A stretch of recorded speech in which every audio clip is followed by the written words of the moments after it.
Everyone's childhood is often associated with small but meaningful memories. A look, a tight hand, or a simple, repeated action that we always look forward to. For me, one of the best memories is the times I pretended to sleep so that my father could carry me to bed.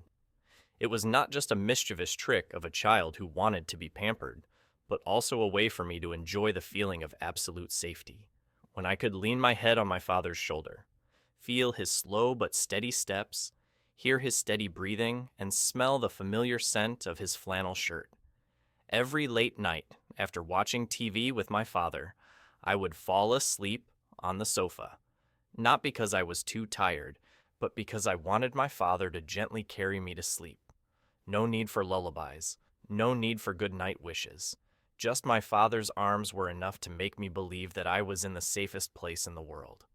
My father was a man of few words, not often expressing his emotions in words, but it was that silence that made his every little gesture profound and memorable. The way he carried me into my room every night was not simply care, it was the way he showed his silent but deep love. When I was little, I didn't understand it all. I just felt happy, pampered.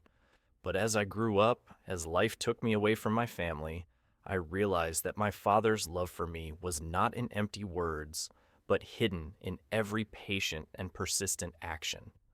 Time passed, I grew up, moved out, and got busy with work and my own life. My father also gradually aged, became slower, weaker, and often fell asleep on the familiar sofa. One day, I returned to visit him after work and suddenly saw my own childhood image in his sleeping position. That night, I quietly turned off the TV, covered him with a blanket, and carried him to bed, just like he did to me. That feeling was so strange, both familiar and choking. In that moment, I realized that love in the family has a natural flow, from adults to children. And then one day, the children of the past will be the ones to preserve and cherish that love for their parents. My childhood was associated with late nights watching TV with my father. Peaceful, slow nights, without the noise of the streets, only the dim light from the screen and the warmth of the man sitting next to me. I still clearly remember the image of the two of us lying on the old sofa when most of the lights were off. The room was immersed in dim light. My father was usually silent, only occasionally smiling or stroking my head. For a child, that was the most precious time. Not because of the attractive TV program, but because I was with my father in that quiet, loving atmosphere. I had a habit that my father always pretended not to know. That was pretending to sleep. Even though I wasn't sleepy, I would still close my eyes, lying still as if I was falling asleep, because I knew that if I fell asleep, my father would gently carry me to bed. That feeling, being picked up, wrapped in strong, sturdy arms, is something I will never forget. I remember the smell of my father's flannel shirt, a smell that was both familiar and warm.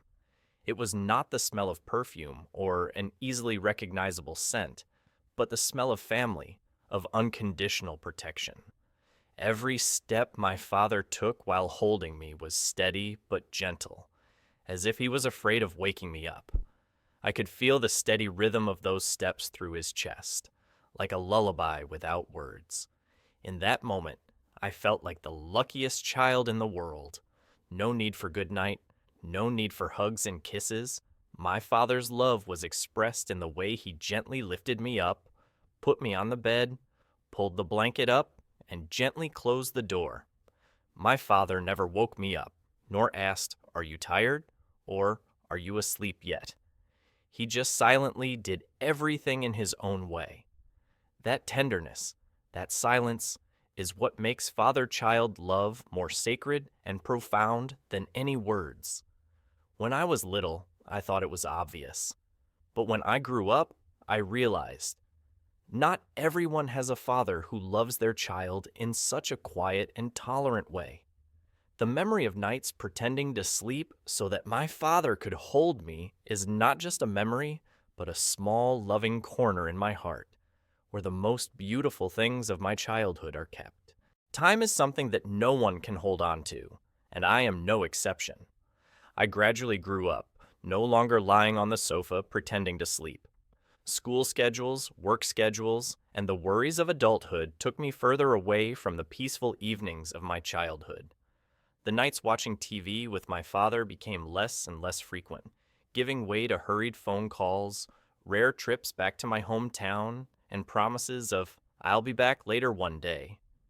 My childhood passed by gently like a dream, leaving behind a father who still sat there on the old sofa, but had quietly aged without me noticing. My father was no longer as agile as before. His steady steps had now slowed down, becoming somewhat heavy and unsteady.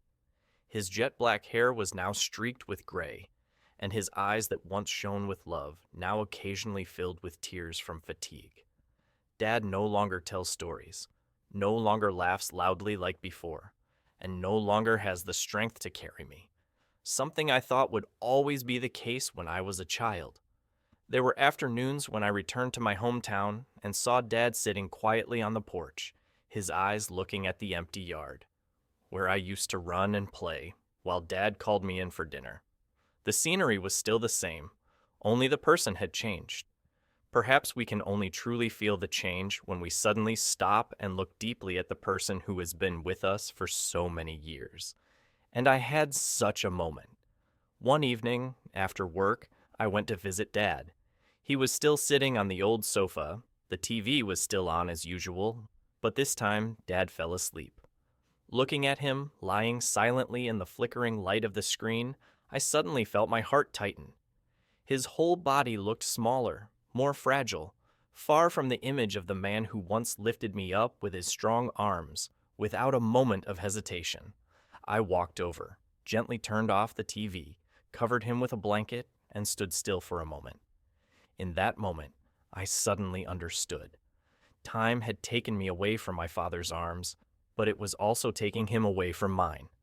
And I didn't want that to happen too quickly, too suddenly. I wanted to keep him, wanted to do something, not to repay him, but to continue loving the person who used to carry me to sleep every night with all the tenderness of a father. That night, after standing silently watching my father doze on the sofa, I walked over, bent down, and gently slid my arms under his shoulders. It wasn't as easy as my father had done for me in the past. His body was heavy with age and my hands were shaking. Not from the weight, but from the emotions. I was doing something that had come naturally to me during my childhood, carrying my loved one to bed with all the tenderness I could muster. But this time, the roles had changed. I was no longer the child pretending to sleep. I was the one holding my father, the hero of my memories, and guiding him to a peaceful place of rest. I carried my father slowly, as he had carried me. Each step was careful, not because I was afraid of waking him, but because I wanted to preserve this moment for as long as possible. In my arms at that moment was not only the figure of my father, but also my childhood, the years I had gone through, the love that my father had given me through his silent actions. Putting my father down on the bed, I covered him with a blanket and sat on the edge of the bed for a while, my heart filled with gratitude, regret, and deep love. Suddenly, my father opened his eyes in a daze and said softly, "You've always been good at pretending to sleep." I was stunned, then laughed softly, both happy and choked up. It turned out that all these years, my father knew everything. He knew that I was pretending to sleep. He knew that I just wanted to be held by him, wanted to keep those sweet moments a little longer. And he never blamed me, never woke me up. He just silently held me as if that was something he also wanted to preserve.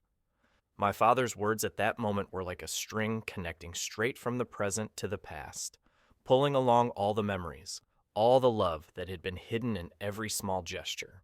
That moment made me realize that family affection is not about perfection or splendor, but about the simplest things, like a gentle hug, a blanket, or a soft word in the night. I don't know how many more times I will be able to hold my dad, because time waits for no one.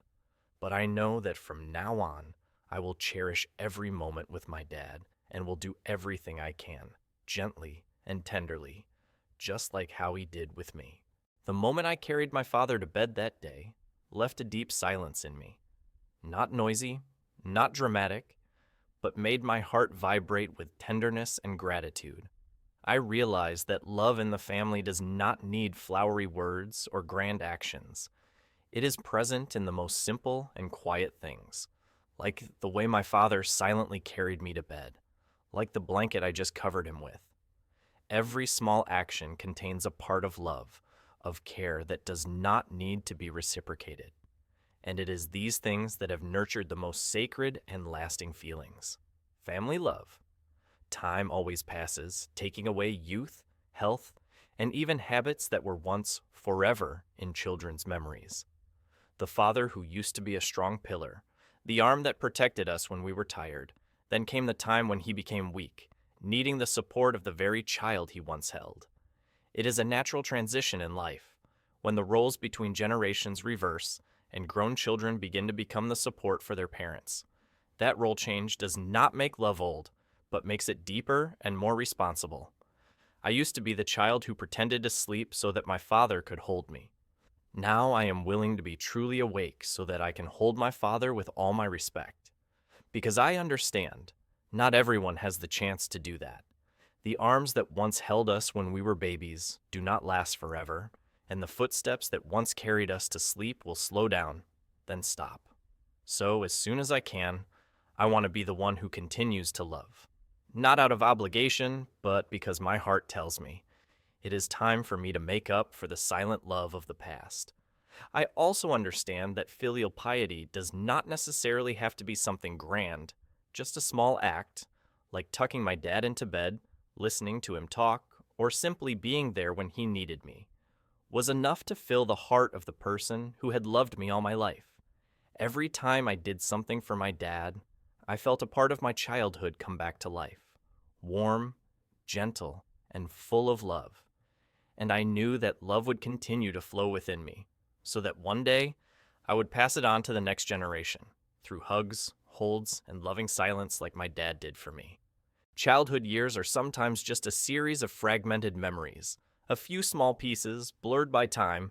However, there are images, moments that are forever imprinted in our minds, as if they are carefully preserved in the deepest part of our hearts. For me, that is the memory of pretending to sleep so that my father can carry me to bed. It is not a great story, without a climax or tragedy, simply a small action repeated over many years. But later, when I remember, I realize, in each of those gentle holds is a whole world of silent love that my father gave me without saying anything. Now, when time has changed, when I have grown up and my father has begun to slow down, that memory has become something extremely sacred. I am no longer the child lying still waiting to be carried, but the one quietly covering my father with a blanket, carrying him to sleep like he used to do with me. The roles were reversed, but the feelings remained the same. Still intact, still silent and deep. That moment when I carried my father to bed and heard him say in his sleep, "You've always been good at pretending to sleep," I understood that there had never been a distance between us. It was just that the way love was expressed had changed over the years. That's life. There are always closed cycles, emotional circles that people go through. When we were children, we received unconditional love. When we grow up, we learn to love back, not just with words, but with concrete actions, with presence, with understanding of seemingly small things. Love does not necessarily have to be expressed through big things. Sometimes just a hug, a blanket, a minute of silence together is enough to say it all. The message that I keep to myself, and also want to send to anyone reading these lines, is don't wait until time takes away precious things before you start to appreciate them. Slow down a little. Listen more. Love more. Because one day you will realize it is those seemingly simple things that you will remember forever. If you have ever been carried to sleep by someone, try to one day be the one to carry them, with all the tenderness that love can bring. Life is a journey of giving and receiving, of love given and returned in the simplest ways. There are things that seem small, like a hug, a look, or a silent action, that can contain a world of memories and emotions. Cherish the moments you still have with your loved ones, because love does not have to wait until you lose something to realize how precious it is. When you can still hold someone with your hands, with your care, with your heart, do it completely, because that is how life teaches you to love and grow.